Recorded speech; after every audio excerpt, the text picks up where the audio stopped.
Let's start with our first news. Paddy Pimblett believes Benoit Saint-Denis will be scared to wrestle ahead of their UFC 329 clash. Speaking in an interview with TNT Sports, Paddy explained that BSD may rethink his usual approach because of the threat he presents on the ground. He stated that BSD's biggest weapons are his left body kick, his power shots, and his forward pressure. However, Paddy insisted he does not see BSD attempting takedowns, claiming he would be submitted if he tries. He also added that BSD is a very intense fighter who comes forward and looks to finish fights. Paddy believes he holds advantages in striking, grappling, and cardio, saying he cannot see where BSD wins the fight. Those comments were echoed in a video posted on his YouTube channel. In the clip, Paddy said BSD will likely try to take him down, but may hesitate because of the danger on the ground. He added that after eating a few punches, kicks, and elbows, BSD would revert to default settings and return to shooting takedowns. Paddy emphasized that once he establishes rhythm on the feet, he expects BSD to struggle to adapt. He further claimed he is a cleaner striker, stronger grappler, and has superior conditioning for a long fight. The British star maintained full confidence going into the matchup, insisting there are no clear paths to victory for BSD. Meanwhile, anticipation continues to build for UFC 329, where both fighters are expected to bring high intensity from the opening bell. Paddy made it clear he respects BSD's skill set, but remains convinced that his own all-around game will be too much over 3 rounds or 5 rounds of action. He enters the fight confident, focused, and ready to prove his dominance inside the cage tonight for sure. Move on to another news. Today we start with Ian Garry exposing Islam for trying to avoid the fight. Ian Garry is now claiming that the UFC had to make multiple attempts before finally securing this matchup, as Islam and Ian Garry are set to collide at UFC 330 on August 15th. According to Garry, this is not a fight that came together easily, and behind the scenes, there were several offers and negotiations that kept falling through. He suggests that ever since Islam's last fight with JDM back in November, many expected him to return to action quickly, especially since he did not take significant damage. However, months went by without a booking, and fans were left waiting for an official announcement. Now, with the fight finally confirmed, Ian Garry is speaking out about what he believes really happened during that period. Garry recently appeared on the Ariel Helwani show on YouTube, where he went into detail about the entire timeline. He claimed the UFC tried to book this fight multiple times throughout the year, but according to him, Islam and his team rejected the matchup on more than one occasion. Garry stated that discussions reportedly began as early as January, then again in April, and once more in May, but none of those attempts resulted in a signed agreement. He also mentioned that an official offer was sent on May 9th for a fight in Newark, but that was turned down as well. Garry explained that he even pushed for International Fight Week, believing it would be the perfect stage, but the timing still did not align. He added that at one point, there were plans involving Conor and Max headlining International Fight Week, which made scheduling even more complicated. Eventually, Garry says the UFC had to continue searching for the biggest possible fight, and that led them toward the idea of Islam versus Ilia at the White House, a matchup that also reportedly did not move forward. According to Garry, Islam ultimately turned that opportunity down as well, based on what he has been told. Now, after all the delays and negotiations, Garry insists the right fight has finally been made. He believes this is the matchup that should have happened all along, and now fans will finally see it unfold on August 15th at UFC 330. Move on to another news. Justin Gaethje is making headlines after reportedly sending Ilia money following their huge clash. Ilia has already earned an extra $400,000 bonus for his role in the fight of the night at UFC 250, but now there are claims he could be receiving another unexpected payment directly from the man who gave him that brutal war. Recently, Gaethje's head coach, Trevor Whitman, appeared on a fight podcast with Teddy Atlas, where he broke down an unusual habit that Justin Gaethje has developed in and out of training. According to Whitman, Gaethje has a very unique mindset when it comes to pain, damage, and toughness, and even rewards people for pushing him in the gym. Whitman explained that Gaethje has been known to pay training partners $1,000 if they manage to drop him with a body shot. He added that this is not just a one-time thing, but a consistent rule Gaethje follows whenever he is training. In fact, Whitman claimed Gaethje has paid multiple fighters over time under this same condition, turning it into almost a personal challenge system. He then revealed something even more surprising, stating that Gaethje reportedly told people he would send Ilia $1,000 as well, after their intense battle. The idea is not about disrespect, but rather Gaethje acknowledging the damage and the level of toughness shown in the fight. Wittman emphasized that this mindset is part of what makes Gaethje so different from other fighters. He described him as someone who actively seeks out punishment in training, wanting to feel shots and understand what real damage feels like, so he can improve his durability and reaction under pressure. He went on to explain that Gaethje applies this philosophy even outside of camp. When he is not preparing for a fight, he still works with up-and-coming fighters, and if they manage to land clean body shots on him or hurt him to the body, he sticks to the same principle and rewards them financially. According to Wittman, Gaethje treats it like a game, but also as a serious mental tool. He believes that by experiencing real damage in training, he becomes more prepared for war inside the octagon. Wittman added that Gaethje's mindset is highly unusual,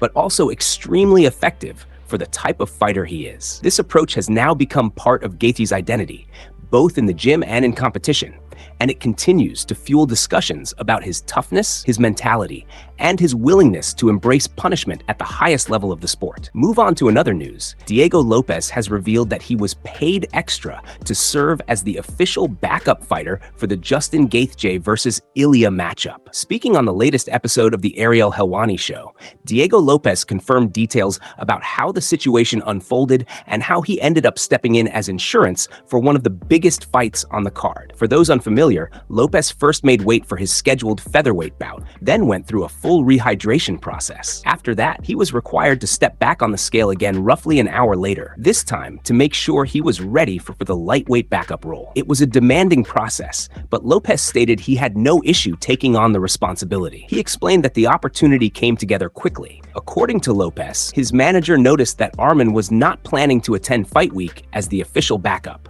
That opened the door for discussion, and Lopes decided to push for the role himself. He said he simply told his manager to reach out and ask if the UFC would consider him as the backup option.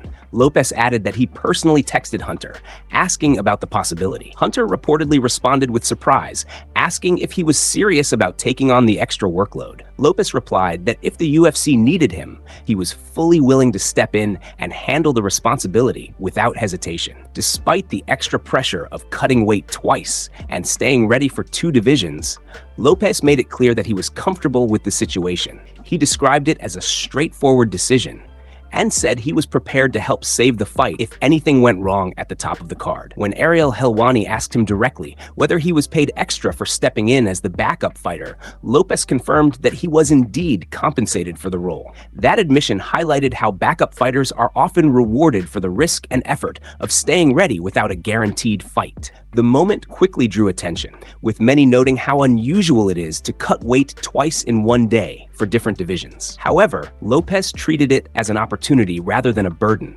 and his response suggested he was more than willing to take advantage of the situation. Meanwhile, discussions around Ilia continue to grow, with some analysts suggesting that Justin Gaethje may have had a psychological edge in their clash. Despite that, many believe Ilia will bounce back stronger after the experience and continue his rise in the division. Move on to another news. Du Plessis has now explained why he accepted the upcoming fight with Kamaru Usman, which is set to headline the UFC's return to Oklahoma City. As previously reported over the weekend, the matchup was officially booked as the main event for the July 18th card, marking a major test for both fighters at the top level of the division.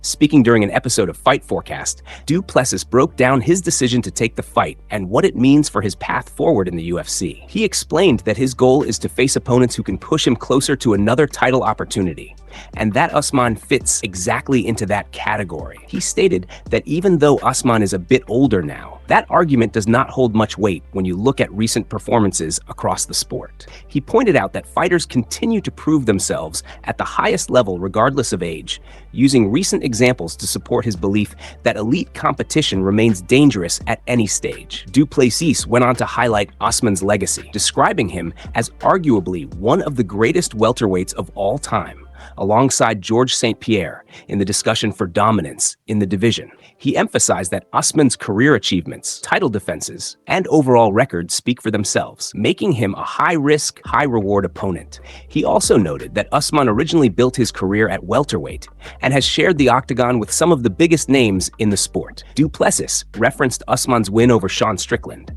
as well as his closely contested fight with Khamzat, showing that he continues to compete at an elite level despite setbacks. According to Du Plessis, this is exactly why he wanted the matchup. He believes that challenging someone of Usman's caliber gives him the opportunity to prove himself against a former champion who has faced the absolute best in the world. He further explained that he has already defeated high-level strikers like Strickland and Adesanya, and now wants to test himself against elite grapplers and wrestlers. In his view, Usman represents that challenge perfectly, bringing a completely different style that will force him to adapt and evolve inside the cage. Du Plessis made it clear that this fight is not just about rankings or timing, but about proving he can handle every type of opponent at the highest level. With the matchup now officially set for July 18th in Oklahoma City, anticipation continues to build for a main event that could have major implications for the division moving forward. Move on to another news. Ian Garry has made a bold statement about the welterweight division,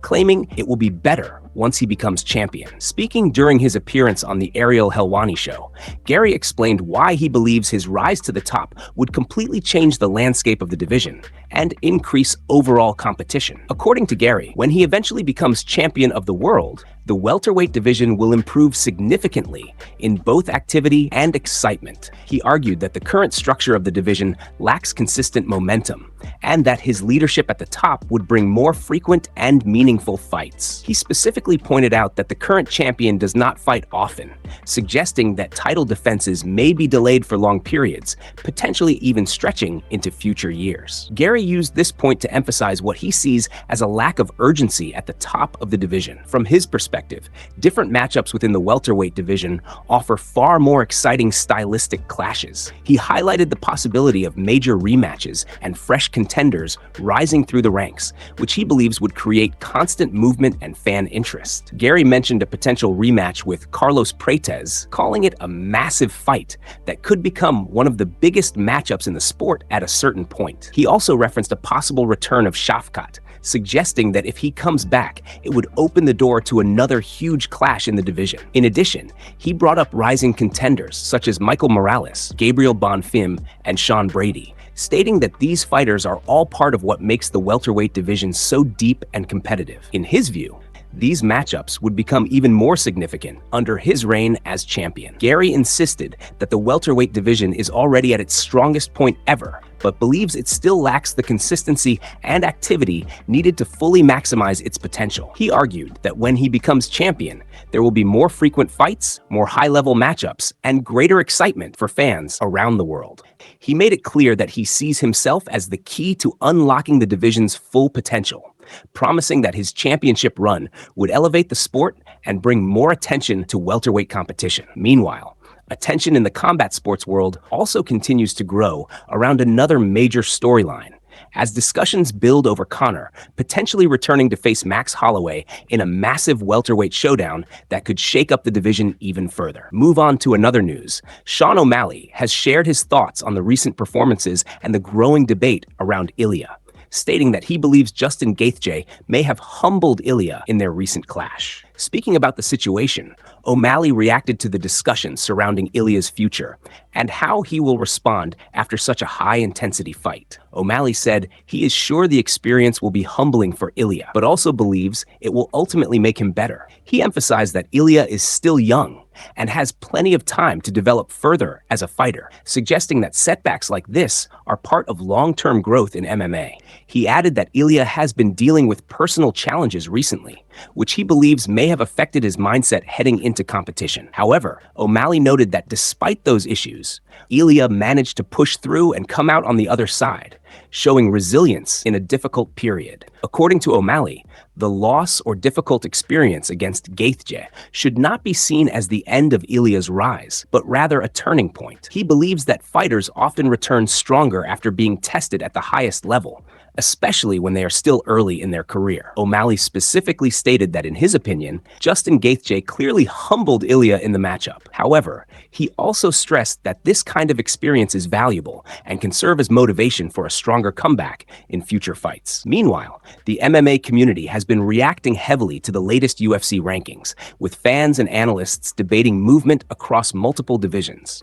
The discussion intensified after Dana White publicly addressed criticism of the media rankings and the way fighters are being positioned in official lists. The backlash and reactions have created even more attention around the ranking system, with many questioning certain placements and others defending the current structure. As debates continue, fighters across divisions are watching closely, knowing that rankings can have a major impact on future title shots and matchmaking decisions. Overall, the combination of Ilia's recent setback, O'Malley's comments, and the ongoing rankings controversy has added another layer of drama to an already highly competitive UFC landscape, with fans now eagerly waiting to see how all of these storylines develop moving forward.